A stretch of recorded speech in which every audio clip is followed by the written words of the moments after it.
Okay, now we're gonna go and do valuation work. As we said before, our DCF is most likely not gonna go and work because, at the moment at least, they're not making any EBITDA. So all this will be negative anyways. We can already see. Right, this is pulling, hopefully, F39 is the correct one on our DCF. And it is.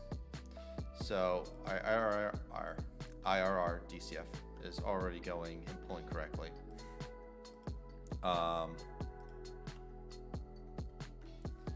This, we'll just have to go and double make sure that it's pulling the right cash. And it wasn't. There we go. That's all correct. Taxes being all based on that. Tax after EBIT. CapEx. We'll go down to our CapEx. Actually, it's CapEx plus acquisition, so we'll go down there.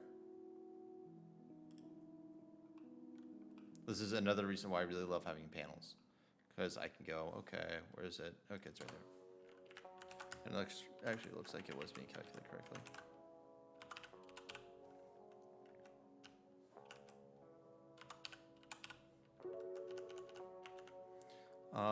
DNA. I'm actually going to do this an easier way and just go from the cash flow statement.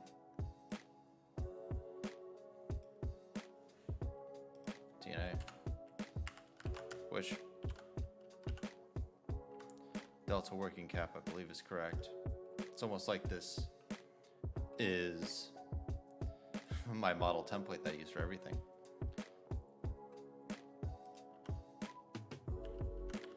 Shares outstanding. And I'm going to go and put in the current price too. I'm not going to have it pull from, actually I will go and have it pull from where it currently is.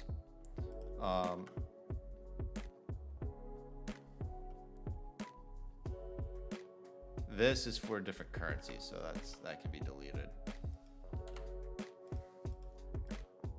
Current price D8, front page D8. So we'll go over here, Roblox via the Bloomberg. Go and see it's 16.3. Back to IRR DCF. Get a negative value, of course, because negative EBIT. And if you have negative EBIT, DCFs break, as we can see right here. This is a very good moment. I'm not even going to bother with the sensitivity table, because this goes and kind of shows you, once you have negative EBIT, why DCFs are not the way to go at all. But it's still a good check. And for some of these early stage companies like Roblox, again, and we're being aggressive here. We are taking their EBIT, we're nearly EBIT positive by the end, by being still realistic. And we've really greatly enhanced their EBIT margin, and we even went back and tooled it up even more. So, but again, from an IRR DCF perspective, it's not working. From a WACC DCF perspective, we'll go and do our free cash flow and all that stuff like that, which is calculated down here in our cash flow statement. Or should be calculated in our cash flow statement. Let me go in, just hand these over. Negative free cash flow number.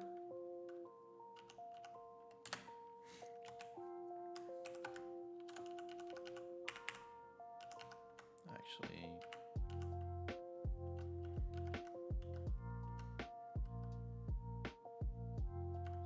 need to change this now that I think about it.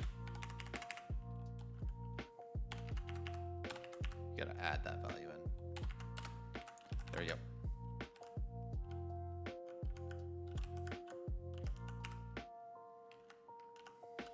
And this is also because we have negative cash from working ops, which could, like I said, be a problem from what I was doing in my cash flow statement.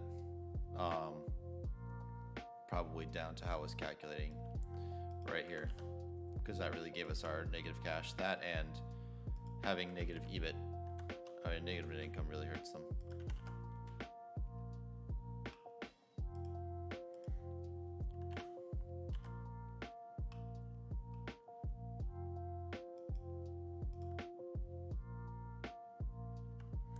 Although I could go and ignore all the pluses and minuses. That'll probably change a lot of things, actually. But never mind that. Again, we're going to go and get negative values for our WACC. Debt, there is no debt. Shares outstanding, we'll just use the one from IRR DCF. And we actually go and get, surprisingly, a positive value.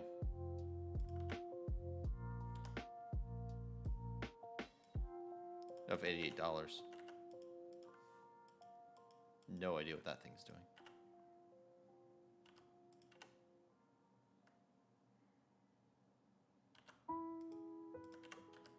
Because this is also taken into account our terminal growth rate and all that stuff. So all these will start tuning in. Free cash flow multiple. I won't go and put in. So far, $44 stock price is what we get. Because our WACC does go in, tune these up, grows them. WACC right now is 0 though. So what we'll go and do is do our WACC. Risk-free rate. Thank you from the fabulous people over at Bloomberg. We're going to be able to go and do all this incredibly easily. Risk-free rate. We'll do US 10-year generic index.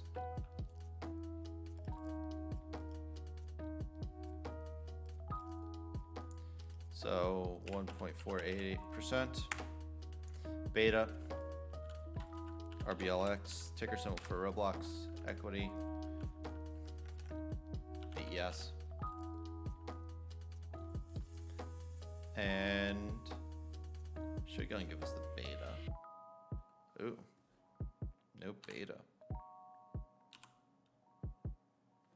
Or what's the regression function?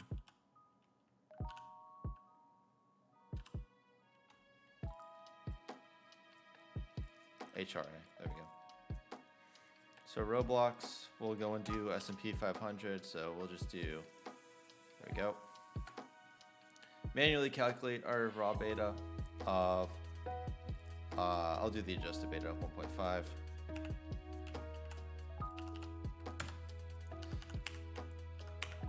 Expected return, I'll up this up to 10%.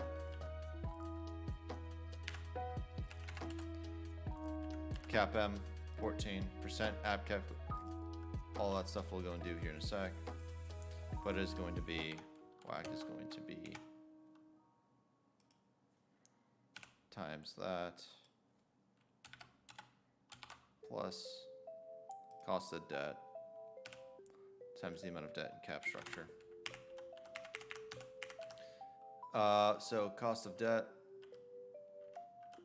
1 minus your tax rate. Tax rate's gonna be 20.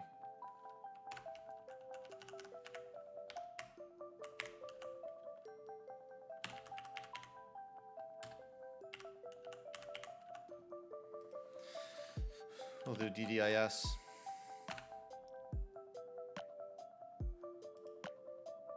Currently 3.88%. I know it's not that, it's 1 minus. It's your post-tax.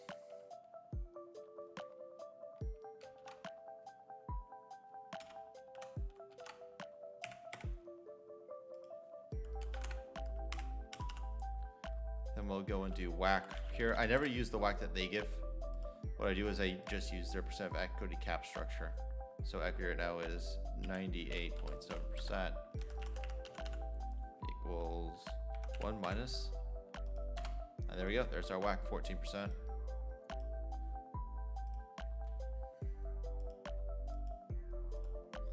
Add in our WACC. And we get a negative value. Because again, negative free cash flow goes and does that. This is where it's going to get fun, is doing all of our discount multiples. So price to sales multiple. So market cap to sales. So And we'll go in. Actually, we could go and use our current market cap, can't we? Our DCF has their market cap.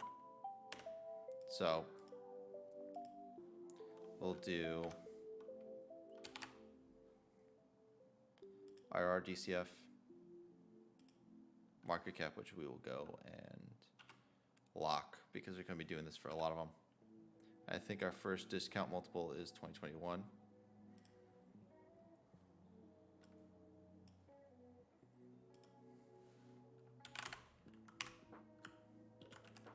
So there's the price to sales multiple for that one at the moment. We'll go and change all this real quick. 2023 should be G.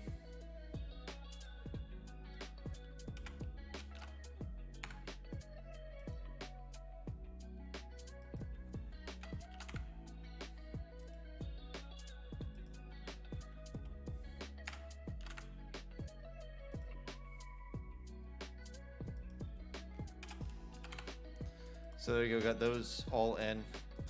Price to sales multiples, we'll go and do it based off of what Bloomberg thinks the price to sales multiple is on versus their peers. So EV to sales, we'll go and grab their enterprise value, and which won't be that much when we think about it. EV EBITDA, I'm not gonna even bother because we know that their EV EBITDA is quite low.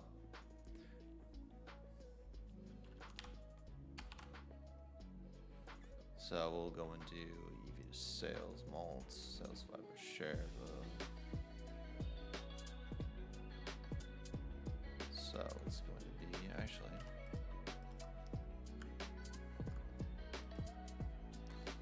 if we go and lock in all those,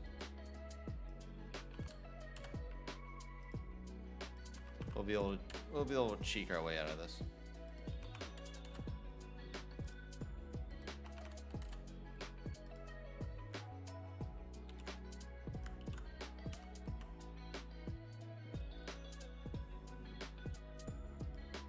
So we'll just go and use our market cap.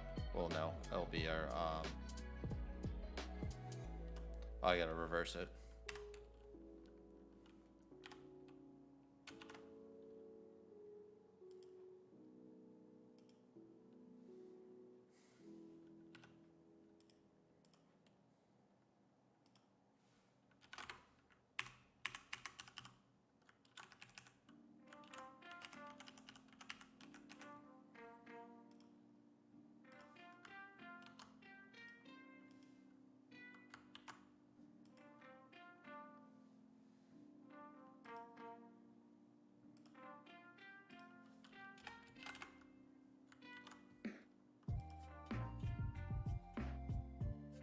Oh, I did that the wrong way. This should be G.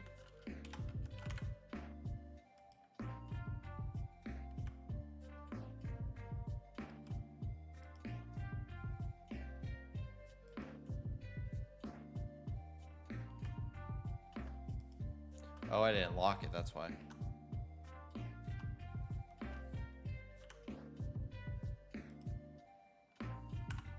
There we go. Now we're all gonna be set.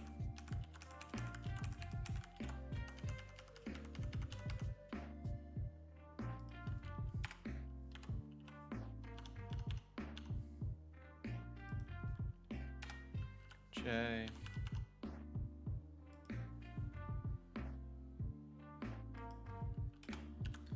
M.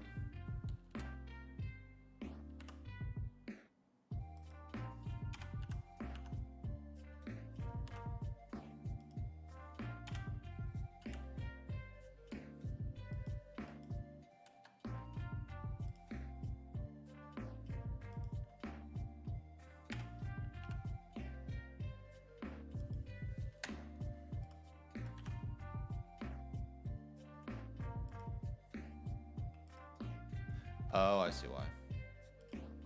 Let's just go and double check actually.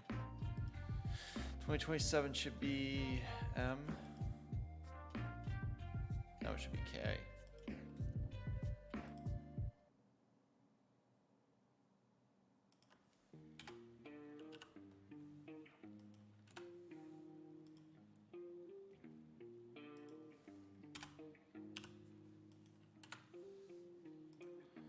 And 2020 should be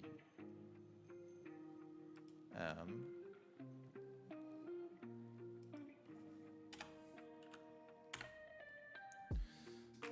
Shit.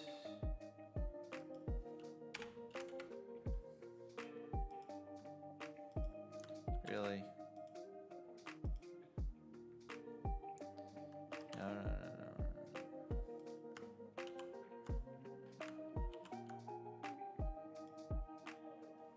This should be M. This should be M. Okay, 2025. Should be I.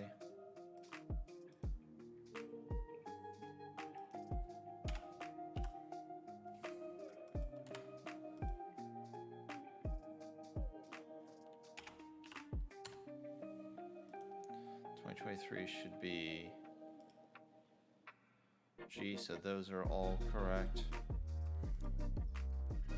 Cool, now the fun part really begins. We'll go on, we'll use our handy dandy Bloomberg and do relative valuation function, which takes this as a group of Roblox versus their peers, and we can go and do all of our custom multiples. So we're going to do price to sales.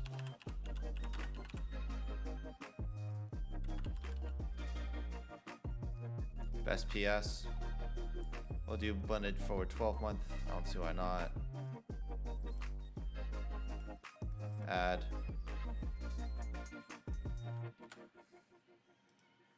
There we go. And we're also going to do EV to sales.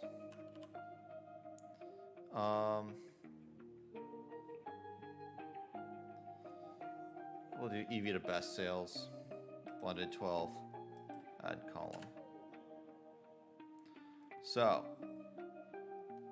best price to sales currently, or we'll do the industry average, is we'll go and call it 5. Then we'll take that, we'll just add by 1 every year.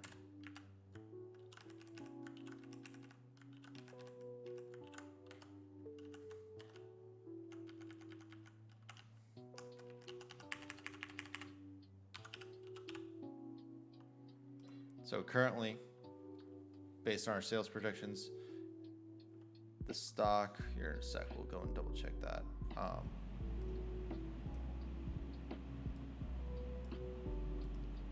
EV to sales is we'll call it 4.5 again, be generous. And we'll do the same thing we did here. We'll add 1 every time. Let's see where we get.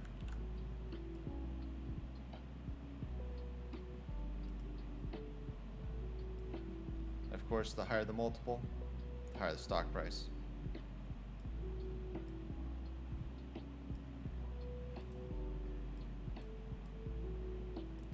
But at the same time,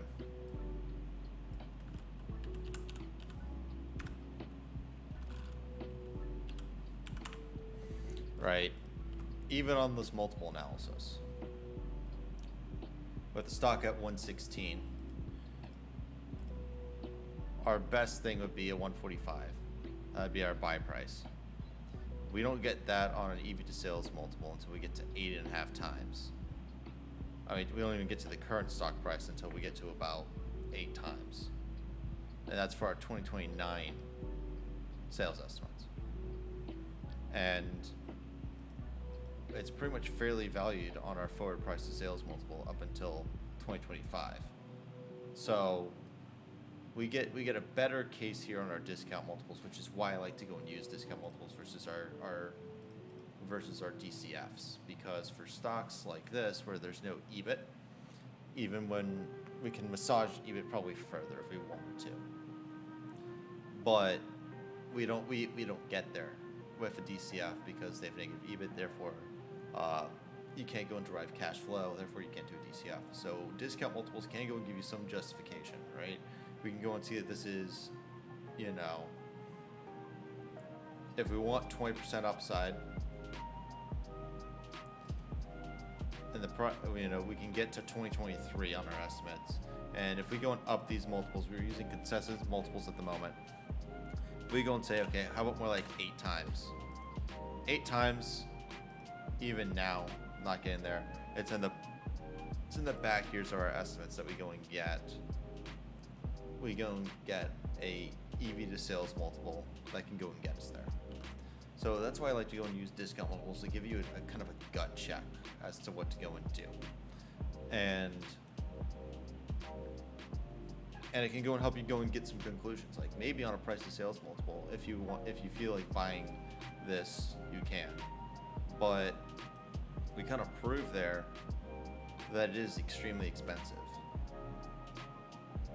And that's why I like using these discount multiples. They give you a gut check on your DCFs, especially in cases where you can't go and use a traditional DCF valuation methodology.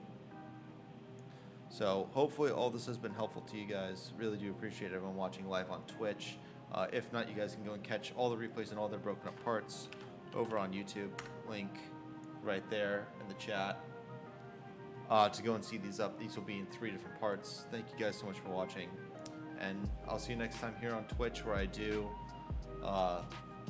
pretty much every Friday, Saturday, play some video games, answer some questions. If you want to bring your finance questions, go right ahead. If not, come hang out, all that stuff like that. Like I said, link to YouTube in the description. We'll into the chat. You can also find it on my About page on Twitch. For all those you guys watching this on YouTube in the future, make sure to like, comment, subscribe, all that stuff like that.